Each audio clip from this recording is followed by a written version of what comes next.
Folks, I'll be sharing my techniques and this technology at these upcoming spaces. Sure hope to meet you there. Good afternoon, everyone. Today is Monday, October the 1st, and this is 5 Futures After 5.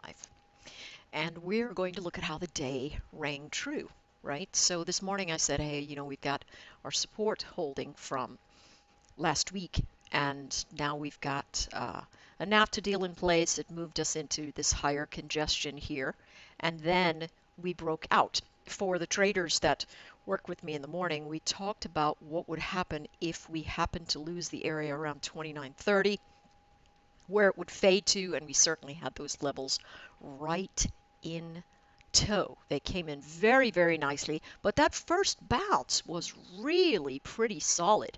Went well above our edges. We had this 2940 here, went above it. And so now we're going to take a look at the regions around 2942 for an uppercase, but we're still going to sit at that 2940 and look at it as a primary resistance zone for us right now. We are looking at motion that is trying to hold the support edge. This support edge, very nice. Actually, the opening of the month, this area at 29.22, that was the area that we opened the month, and it came right into that space and bounced. So guess what? We've got to climb up above that 29.30 in order to recapture this movement to the upside. So if you're long, you could hold, but then you'd really need to start taking some significant profit in the space here because we don't know if this can hold well. Our momentum is fairly sideways. For the NQ, we had the same sort of action run in the space. It did move higher than I really ultimately expected. I did not expect it to move much higher than 77.20, 77.25. It did go a bit higher and then faded. I also did not think, here's my 76.71, I did not think that it would dip down into this area, but I did feel quite confident that if it faded, it would bounce. So notice deep pullbacks could be present, and certainly they were. So we've got to pay attention to those ranges in focus. For those of us, again, in the trading room together, we saw this opening tick, and we did have a much deeper space in support sitting right around this pivotal region that's marked in pink. Didn't come quite into it, but really did bounce. So what are we going to do? We're going to have to see how well we hold the bounce. If we collapse below our 71 area, it is going to give us the opportunity to move deeper into the support zone. Take a look at how wide this body is for this week. This week has just started. This week really came in and filled this volume profile. My thought is that any kind of range expansion should fade pretty well in the space. However, if we end up having these sort of minor squeezes, which is what I think these are. These are little squeezes, people getting in short, being a little bit, maybe people are excited getting long too, not really sure.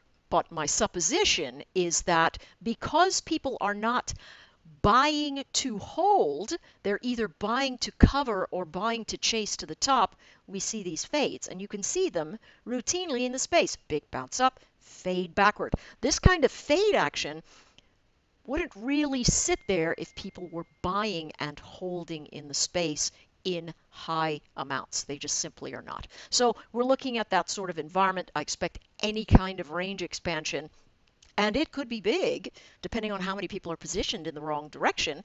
Any kind of big range expansion to fade optimally. So what does that mean? If you know the upside's going to fade, you might have this notion about saying, all right, well, I'm going to short right here. You can't do that if you've got solid momentum and you're looking at a moving average that's, moving upside and you're making higher lows and higher highs. Run it to the upside until it stops heading higher. Really simple mechanic, works really well. All right, for these guys, sideways, look at this, opposing tails. This one did do what we thought it would do. It came right down into this area. 26,627.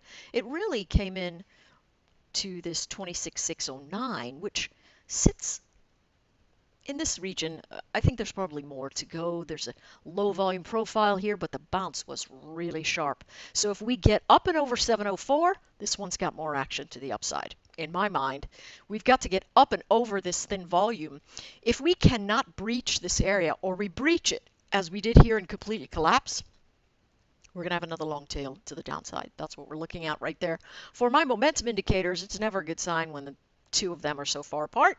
So we did have this fade action, but it was almost non-existent. So the rubber's got to meet the road somewhere. And my suspicion is any kind of upside pressure is going to collapse onto the same space, because I do suspect these traders are not sitting on a side that's telling them, hey, I'm going to buy and hold.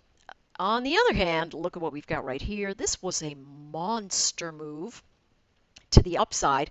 Underneath here, we see some really big pivots. And these pivots, here's the midline of the pivot right here. And we're well above it. This is very rapid motion. So it could be a combination of people chasing as well as people thinking that the charts would fade and trying to buy to cover. So we've got a couple of different things sitting in the space up there. Could this chart get up to 76.10? Absolutely, it could. Overnight, potentially. We've got the EIA tomorrow. This is bullish, but that's a very thin volume event there, and so something's got to give. We'll just see what happens. My suspicion is as soon as we start losing this area, if that occurs, we're going to start filling in these little pockets right here all the way down into the breakout level. My favorite thing to do is look at old support and resistance, and old resistance is $1 and some change away from that. So certainly looking there. For gold, this one in a bounce, mentioned that. I said, hey, listen, failed bounces are likely. So up here in the space, we know this morning, early in the morning, we had the reversal event, and we really stayed in this region all day long. So what are traders trying to do? They're really trying to hold this area as support. Here's the thing. If they don't, that's trouble. If they do, we get to stair step into the space. But you can see what they're doing. This volume pocket is really filling in, and they are catching the bid right around that 1189, 1190-ish area right there. And so we really need to be watching that. In my mind, hey, listen, don't know what the overnight's going to give us. Maybe a surprise, maybe not. But we do know that what we're doing is trying to grind through and recapture support areas that are broken. If we don't, we'll fade some more. So watch for that. This is Futures After 5. See you in the morning.